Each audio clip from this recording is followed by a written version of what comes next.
ይህ አዋዜ ልዩ ነው። የተባበሩት አረብ ኤሚሬቶች ቅዳሜ ዕለት ከጀመረው ጦርነት አንስቶ 186 የኢራን ቦሊስቲክ ሚሳይሎች እንደተተኮሱባት አስታወቀች። ከእነሱ ውስጥ 172ቱን ማክሸፍና ማውደም ስትችል 13ቱ ባህር ውስጥ ገብቷል ብላለች። አንዱ ብቻ ግዛቷ ውስጥ እንደወደቀ ገልጻለች።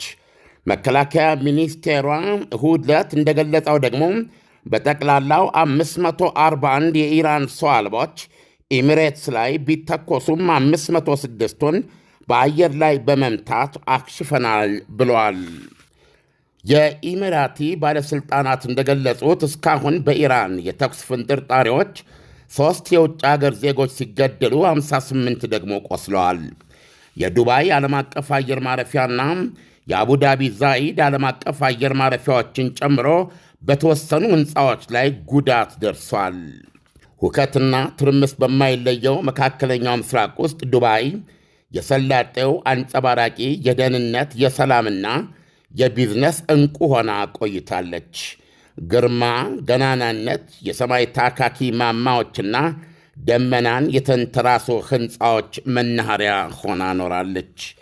ይህ የቅርቡ አደጋ ግን ትልቅ ጥያቄ እያስነሳ ነው። የሰላጤው ዕንቁ ኢሚራቲ ከዚህ በኋላ እውነት ደህንነቷ እንደነበር እንደ በፊቱ አስተማማኝ ይሆናሉ የሚል በየዓመቱ ሚሊዮኖች ቱሪስቶች የምታጎርፈው ከተማ ዱባይ አሁን አደጋ ለመከላከል በጣቷ ቆማ ነው የምትገኘው። ምክንያቱም እስራኤልና አሜሪካ በገጠሟት ጦርነት ኢራን የበቀል ኢላማ ስላደረገቻት። የጥቃቱ የመጀመሪያ ገፈት ቀማሽ መንፈሳዊ መሪ አሊ ካሚኒ በመሆናቸው በተሰማት ከፍተኛ ብስጭት ዱባይ ለ10 ዓመታት የመካከለኛው ምስራቅ የገንዘብ ዝውውር ሀያል ማዕከል መሆኗን በሚመሰክሩም ልብ ስውጥ የሚያደርጉ የእብነበረድ አድማስ፣ ሕልምልም የኑሮ ዘይቤዎችና የማይገሰስ ደህንነት የተረጋገጠባት ሆና ዓለምን አማላለች። አሁን ግን ይሄ ሁሉ አቅሏን ባጣችው ኢራን የተኩስ ሩምታ ኢላማ ልትሆን የመቻሏ ዕድል በተደጋጋሚ መታየቱ የዱባይ ዕጣ ፈንታ ላይ ጥያቄ ጭሯል። የዱባይ መስህብ ሰማይን ራስጌያቸው ካደረጉ ወደፊታዊ ሕንፃዎች ብቻ አይደሉም።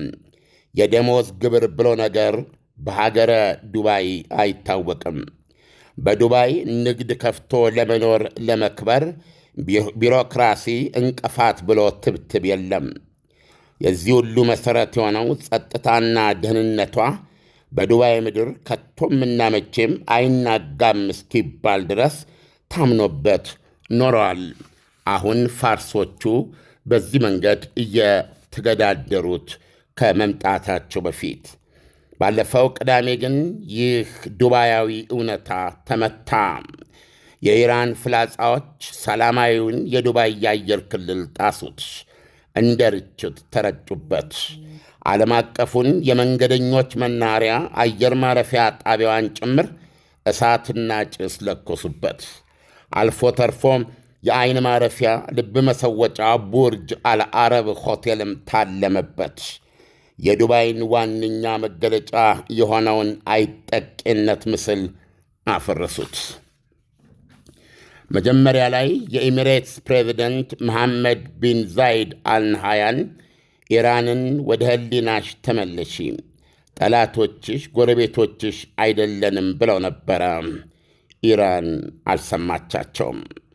አሁን ኢራን ዋና ከተማዋ አቡዳቢን፣ የገንዘብ ከተማዋን ዱባይና አቅራቢያዋን ሻርጃ ከተማን ኢላማ ማድረጓን አባብሳ ቀጥላለች። ዳንኤል እንግዲህ መቼም ስለ ዱባይ የማያውቅ ብዙ የለም። አሁን የምታየው እውነታ በዚህ ደረጃ ያቺ በ10 ዓመታት በእውነት ትናንትና ከ10 ዓመታት በፊት ወደኋላ 40 ምናልባት 50 ዓመት ስትሄድ የሉልና የአሳ ማስገሪያ በረሃ የነበረች ምድር ዛሬ የዓለም ከተማ ሆና ከዚህ በፊት ደጋግመን አቅርበነዋል። ቢዝነሱን ዱባይ ላይ ያላንሰራፋ እኔ ነኝ ያለ የዓለም ሀብታም አይገኝም እና ትልቅ የኢኮኖሚ ብዙዎቹን የአውሮፓ ሀገሮች አሜሪካንን ጭምር እየተሻማች በዚህ ደረጃ ለመገንባትና ራሷን ለማሳወቅ የቻለች ናት።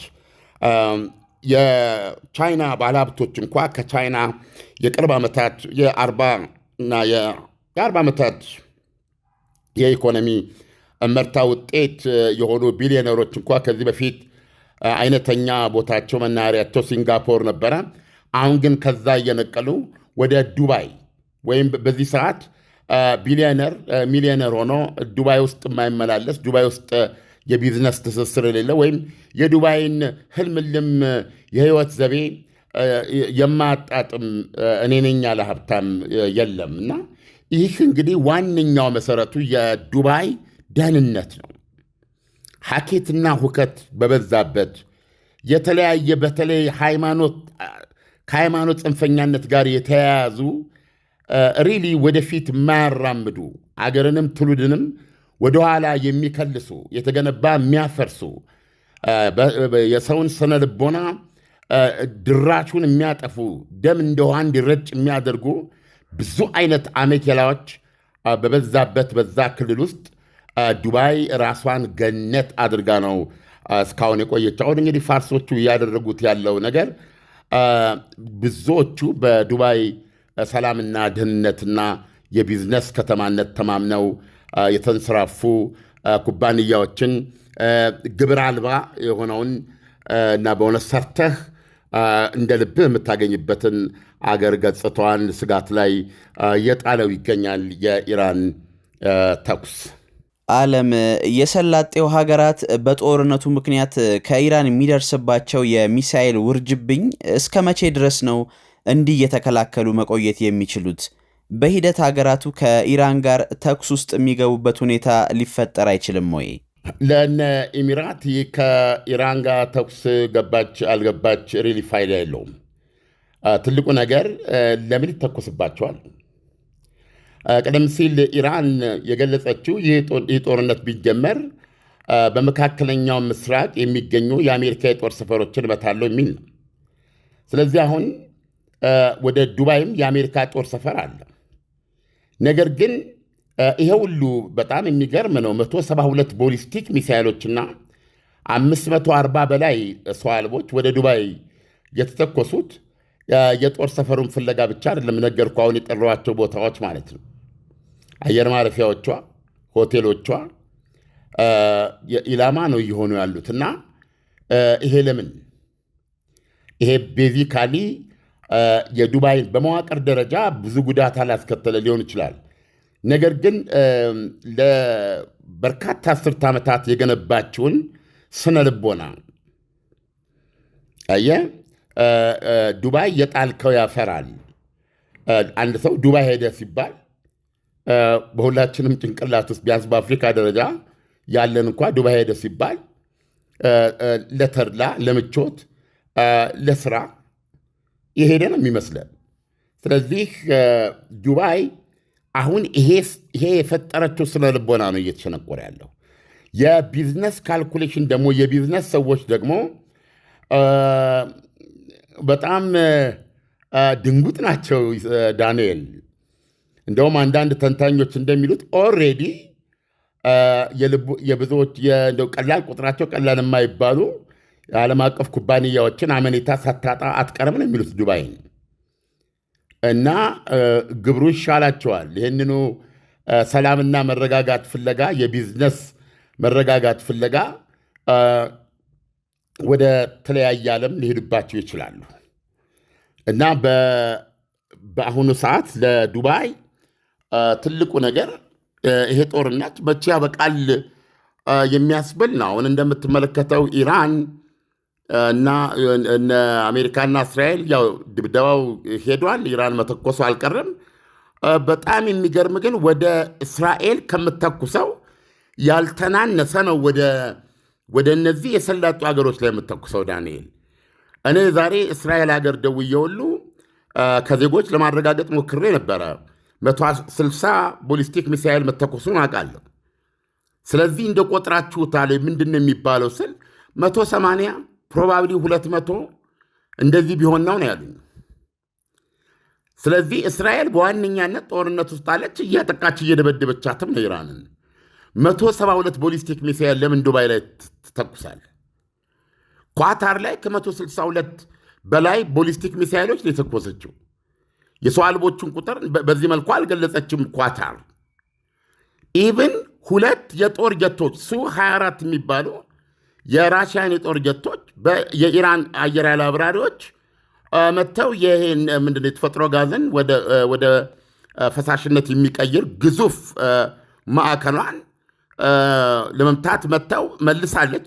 ሁሉንም ጥያሉ ብላለች ኳታር። ነገር ግን የተወሰነ ጉዳት ስላደረሱ ተዘግቷል። ይሄ በመዘጋቱ ነው አንዱ የተፈጥሮ ጋዝ ዋጋ እንዲጨመር ያደረገው። እዛ ደግሞ ሳውዲ አረቢያ ስትሄድ ትልቁን የማጣሪያ ላይ ጉዳት በማድረሳቸው በሰው አልባ እሳት ተነስቶ አጥፍታ ነው። ስለዚህ ለጥንቃቄ ሲባል ሳውዲ አረቢያም ያንን ስለዘጋች የነዳጅ ዋጋ መናር እንዲባባስ ያደረጉ ክስተቶች ሆነዋል። አሁን ማወቅ የምጠበቀውና ለአድማጮችን ማቅረብ የምፈልገው ምን ያህል ቦሊስቲክ ሚሳይሎች ነው ሳውዲ ላይ የተኮሰችው፣ ሪያድ ላይ ምን ያህል ነው ባህሬን ላይ ብለን ብንጠይቅ፣ በተለይ በእነዚህ በሁለት የሰላጡ ሀገሮች በኳታርና በተባበሩት አረብ ኤሚሬት ላይ እንኳ ስታጠጋጋ ወደ 400 የሚደርስ ቦሊስቲክ ሚሳይል ተኩሳለች ማለት ነው። ስለዚህ ከዋናው ጠላቴ ከምትላት እስራኤል ላይ ከምትተኩሰው የማይተናነስ ነው እየተኮሰችባቸው ያለችው እና ይሄ ደግሞ እስከ መቼ ይቀጥላል ነው ጦርነቱ? እስከ መቼ ነው የኢራንን እጅ የሚሰበስበው? የኢራንን የመተኮስ አቅም ማሳጣት የሚችለው? አለበለዛ ጦርነቱ እንደዚህ በቆየ ቁጥር እነዚህ ሀገሮችስ ምንድነው ማድረግ የሚችሉት የሚል ጥያቄ የሚያስነሳ ነው። ዳንኤል ዓለም የእስራኤል ጦር ከኢራን ጋር በሚያደርገው ጦርነት ምክንያት ወደ ጋዛ የሚያስገቡና የሚያስወጡ መንገዶች ተዘግተዋል እና ስለዚህ አሁን አስቸኳይ እርዳታ የሚያስፈልጋቸው ፍልስጤማውያን በአሁን ሰዓት ምን አይነት ሁኔታ ላይ ነው የሚገኙት የሚለውን ብትነግረን። ያው የጋዛ ሁኔታ ብዙ የተለየ አይደለም።